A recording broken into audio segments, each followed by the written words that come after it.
Hey Reddit, when did your something's not right here gut feeling ever save you? My mom dropped my 3-year-old brother off at daycare before she had to work in the morning. When she got to work, she had this terrible feeling something was wrong with him. She ended up leaving work and driving to the daycare. She found the daycare lady inside sleeping, while the daycare kids, including my brother, were running around the pool. My brother never went back to that daycare again. Call it chance or call it whatever you want. This is a mother's power. I can't explain it, science can't explain it, and they never will. Story 2. About 10 years ago, working security at a site about 50 miles from home. Got off shift at midnight and didn't bother to change out of uniform because I was only going to stop for gas. 2 stations in the town I was working in were open after midnight, but it slipped my mind as I drove past the first one. Pulled into the other. Same brand, same gas price, same sort of dump entirely. And I just didn't like something about it. Nobody else around but the clerk that I could see, and I decided to just go back to the other one. Topped off and headed back out of town. I get close to the station again. 3 city cop cars, 2 deputies, and a state trooper are outside blocking the road with guns drawn. Turns out a city cop walked in on a robbery. Dude put a bullet in his vest and the store owner knocked the robber out cold with a bat before the cop could recover enough to get his gun out. That would have been me. In a uniform with a nice shiny badge, but no body armor. Story 3. I went to the hospital with shortness of breath and my heart racing. They did a chest x-ray, blood test for blood clots, ECG, and a few other tests, but all came back normal. After observing me overnight, everything still looked good. Oxygen saturation was perfect, my heart rate was a bit elevated but nothing too crazy, and it seemed that it was likely leftover symptoms from a bad virus that I'd had a week or so earlier. The ER doc asks me how I would feel if they sent me home, but I just had a bad feeling about it all. I told him as such and that I had no real basis for it except I just felt off. He said, fair enough. Let's try one more test, and if that comes back negative, we'll send you up to general medicine and see if they can track something down. That test was a VQ scan. That found, despite all other tests showing no result for blood clots, I actually had a whole bunch in both lungs. I ended up with a diagnosis of unprovoked bilateral pulmonary embolism, and I'm on blood thinners for life. Super grateful for both the bad feeling and the ER doc who was willing to listen to it.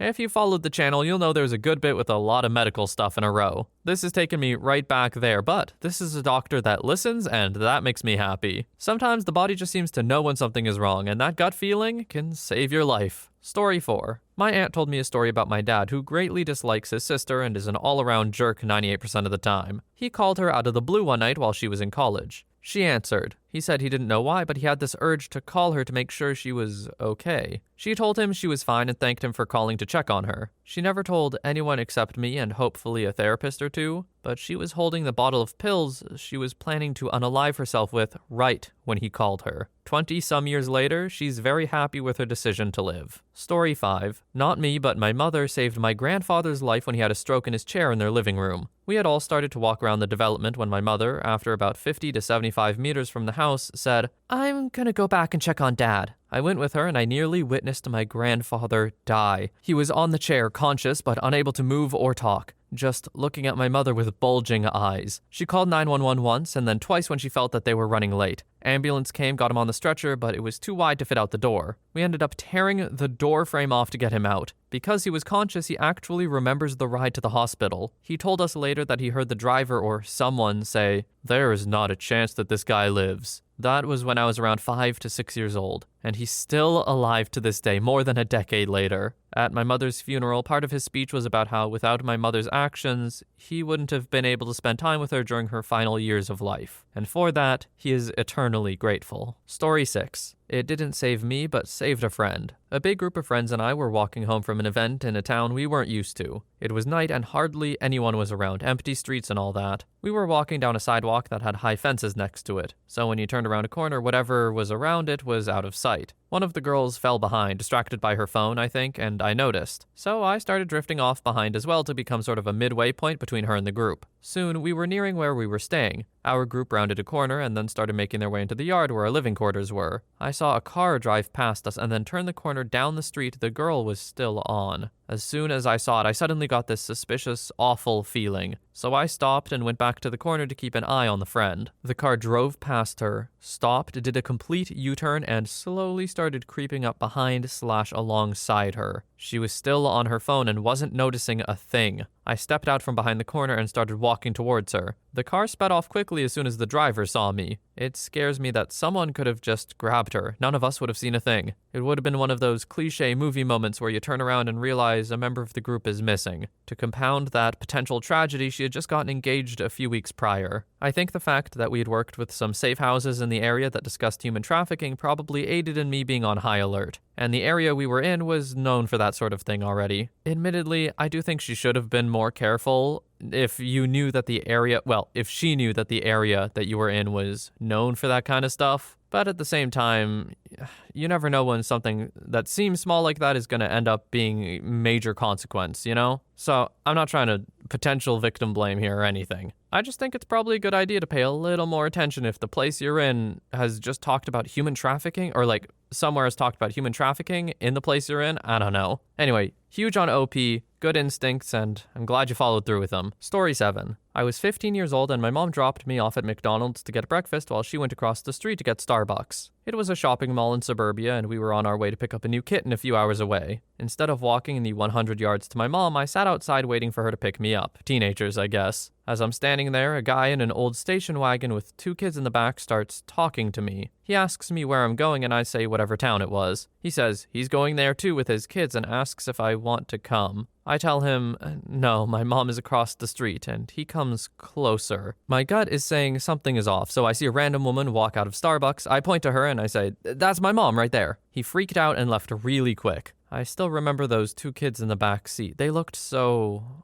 off. I wonder to this day if they're okay. Story 8. Not mine, but my dad's. I was downstairs helping him with some woodworking when I was 10 or 11. He went to run a 2x4 through the table saw when he noticed I was at his elbow rather than behind him. He stopped and told me to never stand behind a board when it's going through the saw in case it gets thrown. I thought he was being overly cautious, and I didn't have as good of a view from behind him, but whatever, I got behind him. He flipped on the saw and ran the board through. He only got 1/3 of the way through, though, when the blade hit a knot and flung the 2x4 hard enough to crash against the wall 10 feet behind. If I hadn't moved, it would have hit me square in the chest and probably would have unalived me. Story 9. I was an unpopular kid, and I always wanted to go to sleepovers, but it rarely happened. In 6th or 7th grade, I get invited to this girl's house for a birthday party. I am friendly with her, but not close. I go to her house and I feel weird right away. Her mom and stepdad were sitting in the living room smoking, but being perfectly friendly. The whole night I couldn't shake this feeling of oppressiveness, despair, and danger. I spent the evening keeping my guard up and keeping an eye out for the entire family without any idea why. At night, the girl begs me to spend the night. Even though it hurt to say no and I could tell she was desperate, I lied. Told her my parents wouldn't let me, but in fact, over the phone they said that they would. A couple of months later, a student told me she had left the school and moved because her stepfather would touch her at night in her bed.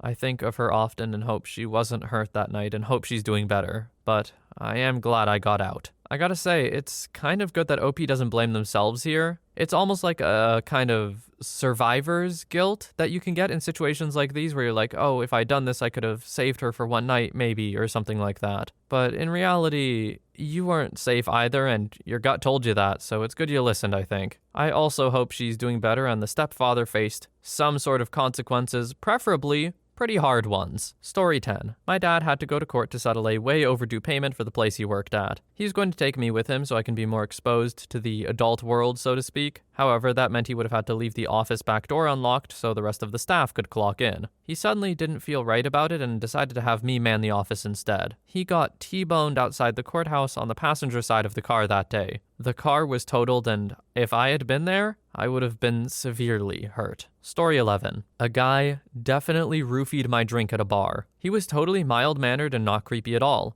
Asked me how to sign up for karaoke and pick a song. Sat beside me and talked casually, didn't touch me once. But then he pointed to something behind my head to distract me. I looked away and looked back at him, and he was looking away from me into the crowd of people. It was a really stupid way to distract someone. To point and then act like you didn't do anything as opposed to pretending to have thought you saw something. Then I saw him screwing one of those little canisters on his keychain shut. I asked him what he kept in there to call him out. He was cold and expressionless as he began to slowly twist it back open and said there was nothing in there. I stopped drinking my drink and he performed his song. Then I sang and he took off immediately after. It was really screwed up, and I'm glad he wasn't very smooth, or I don't know what could have happened. What always freaked me out was how normal he seemed, before he became suddenly cold and robotic when I called him out on the canister thing. But it made me realize, of course, an assaulter would seem normal. That's how they get close enough to you to attack you. It just sucks that people like this exist. I don't know what else to say. Like, not only is it just you're a terrible person for doing it, it's just so pathetic too. Like, for real, anyone who does this is just,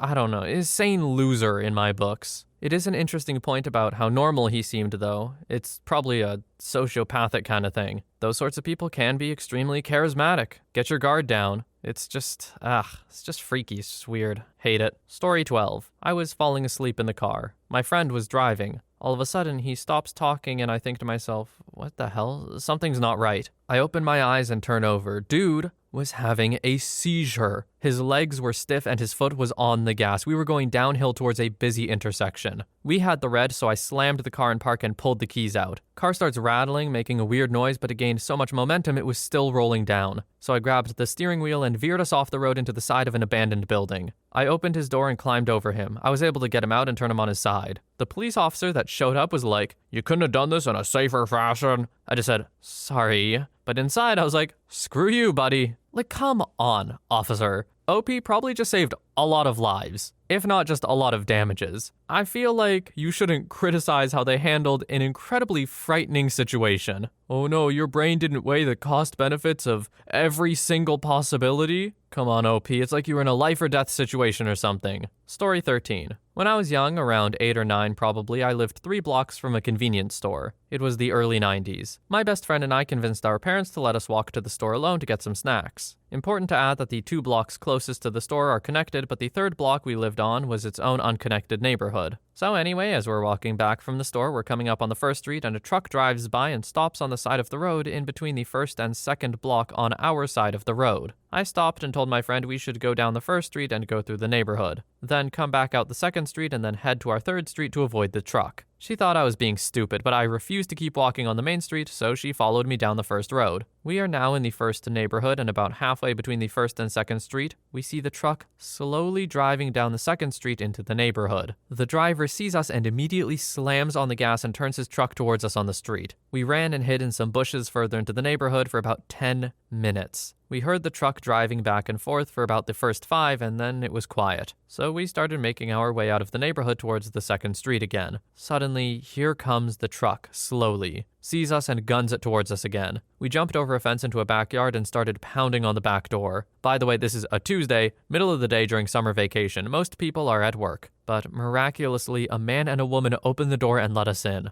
The woman had just had a baby like a week before, so they were home on leave. They called the cops and the mom and the man went outside. He said the truck drove by and the man saw him standing outside and sped out of the neighborhood. Cops and my mom showed up minutes later and we gave a description and never heard anything about it again. Our parents just drove us to the convenience store from then on. My mom still talks about it to this day and how shocked she was that I had such a strong intuition at my age. I guarantee you, OP, your mom thinks about that day a lot. I mean, what parent wouldn't? The day they almost lost their child, but simultaneously being so proud of their child, I'm sure, for knowing what to do and saving themselves, really. Huge props to the people who opened the door too. It must have been incredibly confusing, though. They're just in the house like, "Honey, is that someone knocking on our back door? Don't we have a fence?" Story 14. I'd gone to this bar back home with a few friends, and afterwards everyone was supposed to go to this house party. I was game to go from the moment I was invited. Halfway through the night, though, I had this gut feeling to not go. I told my best friend that she shouldn't go, but she insisted that she wanted to because there were a few cute guys there. I couldn't shake the feeling that we shouldn't go, but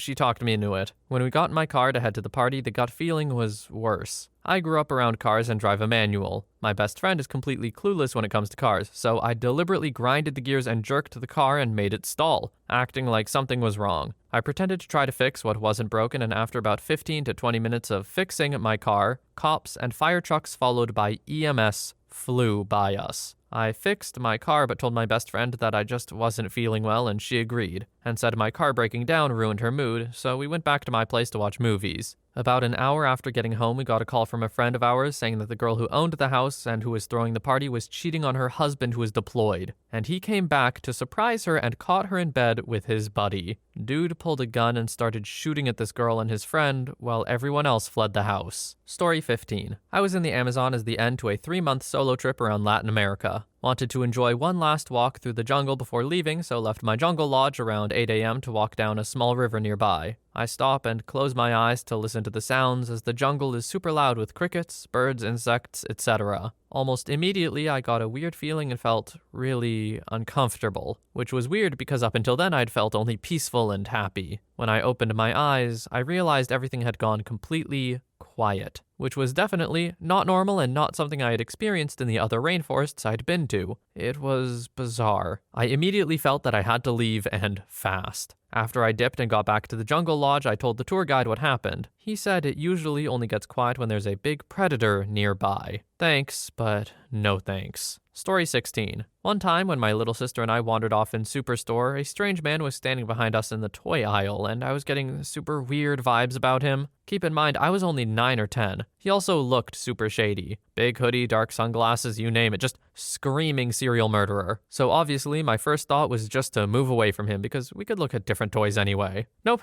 apparently not. He just kept following us but maintaining a small distance at the same time. Eventually, I whispered to my sister that a man was following us, and we started walking in circles around different aisles to lose him until we found our dad. I remember how he looked at us one last time before walking away. I was scared of strangers for a while after that, even though I was really outgoing as a kid. I was afraid he would follow us home for some reason. And looking back on it now, he could have been trying to snatch us or something, but maybe he just wanted to help. But I'm pretty sure there was something wrong with him. Story 17. This isn't my story, it's an old high school teacher of mine. His friends were bar hopping. They were all underage and traveling to a bar about 45 minutes away. It wasn't like the first time they were doing this or anything at all. All of a sudden, he got a really bad feeling and started panicking. His friends made fun of him and wouldn't let him out of the car. But it got so bad they had to dump him in this small town in the middle of nowhere. He used a payphone to call a cab home. The next morning, he saw that his friends had been in a car accident, obviously due to drunk driving. Most of the friends died. One survived with a severe brain injury. His life was saved all because of a gut feeling. Sometimes he has survivor's guilt now. This one is just heartbreaking. Like, yeah, guy made it out of there and that's great. The gut feeling really saved him there. But just a horrific thing to happen in general. It does go to show, though, drunk driving is never a good idea. Don't drive drunk, and don't get into a car with a drunk driver. It's not worth it. Story 18.